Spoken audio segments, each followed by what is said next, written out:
Ya, ya.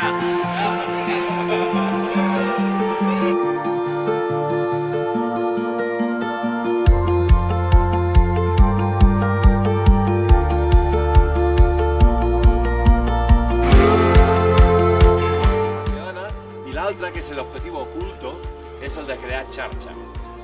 Per això ens hem presentat, per això ens coneixem, i entre tots anar fent una massa crítica de gent interessada i gent motivada pel tema del mar i per la Ciutat Ciudadana. Aquest és ja el tercer curs, el Guillermo